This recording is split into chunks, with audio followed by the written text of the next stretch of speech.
बिस्मिल्लाहिर्रहमानिर्रहीम। अस्सलाम वालेकुम डियर स्टूडेंट्स। प्रॉब्लम 9 को सॉल्व करते हैं। चैप्टर नंबर हमारा 4 है, वैल्यूएशन लॉन्ग टर्म सिक्योरिटीज़। अब ये बॉन्ड्स के related the 9% coupon rate bond, ठीक है। जो कूपन रेट है इसके ऊपर इंटरेस्ट यानी कि वो 9% है। Melbourne mining company have exactly 15 years remaining to maturity, 15 साल इसकी remaining to maturity. The current market value of one of these $1000 par value bond is 700, ठीक है। Interest is paid semi annually. Melanie Gibson places the nominal annual required rate of return जो KD है वो कितना है 14%। What dollar intrinsic value should Melanie place on one of this bond, ठीक है। अब सबसे पहले डाटा को एक्सट्रैक्ट कर लेते हैं। फेस वैल्यू देखें कितनी है, फेस वैल्यू या पार वैल्यू। उसके बाद समझाता हूँ। वो है हमारे पास $1000, ठीक है। उसके बाद इंटरेस्ट जो कि कूपन रेट है वो कितना है 9%।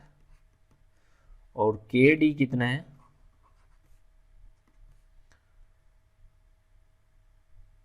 14%। और नंबर ऑफ ईयर्स हैं 15।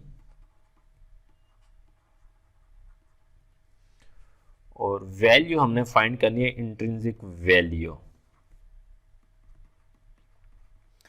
एक बार याद रखना, interest is paid semi annual. अच्छा, अब स्टूडेंट गलती क्या करते हैं, कहते हैं हमने वैल्यू तो फाइंड करनी है, यानी कि टू डे प्राइस फाइंड करने, तो यहाँ पे तो लिखा हुआ है current market value of bond is equal to 700, ठीक है। स्टूडेंट गलती करते हैं। अब देखिए इंट्रिंसिक वैल्यू और करंट मार्केट प्राइस में थोड़ा सा डिफरेंस ये होता है। अब मार्केट वैल्यू का मतलब जिसके ऊपर ट्रेड हो रहा है, और इंट्रिंसिक वैल्यू का क्या वो सही उस वैल्यू पे ट्रेड हो रहा है कि नहीं, यानी कि एक्चुअल में उसकी वैल्यू कितनी होनी चाहिए और है कितनी, ट्रेड कितने पे हो रहा है। तो ट्रेड वो 700 पे हो रहा है, करंट उस बॉन्ड की जो वैल्यू वो 700 है, क्या एक्चुअल में उसकी इतनी बनती है based on that availability of the data.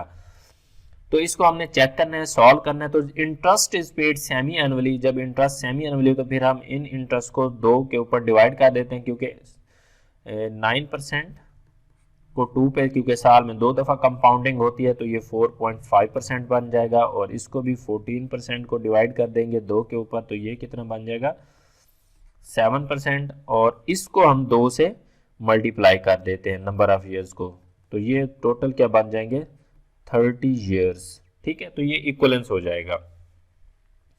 तो अब हमने बॉन्ड का जो नॉन जीरो कूपन बॉन्ड वाला फॉर्मूला है उसी के साथ हमने करना है।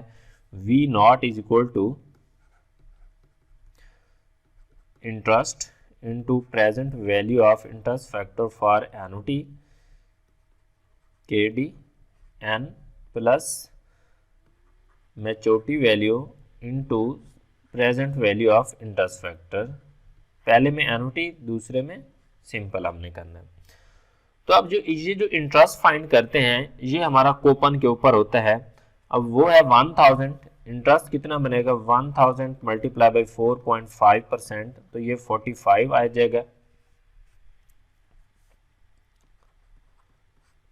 45 into present value of interest factor for annuity, KD कितना है 7%। और नंबर ऑफ ईयर्स कितने हैं 30, प्लस मैच्योरिटी वैल्यू 1000 जो आपको एट द एंड ऑफ मिलेगी, present value of interest factor KD 7%, number of years कितने हैं 30। तो इसका फैक्टर आपने सिंपल उसमें एनुटी के टेबल में देखना है, 7% और 30 ईयर्स का फैक्टर देखना है एनुटी वाले टेबल में। तो एनुटी वाले टेबल में जब देखेंगे फैक्टर 30 और 7% का, तो ये आ जाएगा 12.409 प्लस 1000। इसका फैक्टर देखना है सिंपल प्रेजेंट वैल्यू के टेबल में। तो सिंपल प्रेजेंट वैल्यू के टेबल में जब देखेंगे उसकी वैल्यू आएगी 0.131। तो इन दोनों को आपने ऐड करना है और मल्टीप्लाई कर देना है। तो इसको मल्टीप्लाई करेंगे तो 558.41 प्लस 131, तो इसको ऐड करेंगे तो ये आ जाएगा $689.41। अब ये उसकी एक्चुअल इंट्रिंसिक वैल्यू है, लेकिन वो ट्रेड कितने पे हो रहा है, करंट मार्केट वैल्यू कितनी है $700। अब यानी कि ये ओवर प्राइस्ड है, ठीक है। एक्चुअल में होनी कितनी चाहिए थी, 699 या 90 के आसपास होनी चाहिए, लेकिन ट्रेड करंट मार्केट वैल्यू कितनी है, 700 पे हो रहा है, तो ये ओवर प्राइसिंग है इसकी, ठीक है। और उसकी डिफरेंट वजूहत हो सकते हैं, इन्वेस्टर सेंटिमेंट्स भी हो सकते हैं, बाकी भी बहुत सी लॉजिक्स हैं। तो बज़ाहिर यहाँ पे हमने जस्ट उसकी इंट्रिंसिक वैल्यू फाइंड करने का काम था, तो ये था हमारे पास प्रॉब्लम 9। तो उम्मीद करता हूँ समझ आ गई होगी। Thank you for watching. अल्लाह हाफिज़।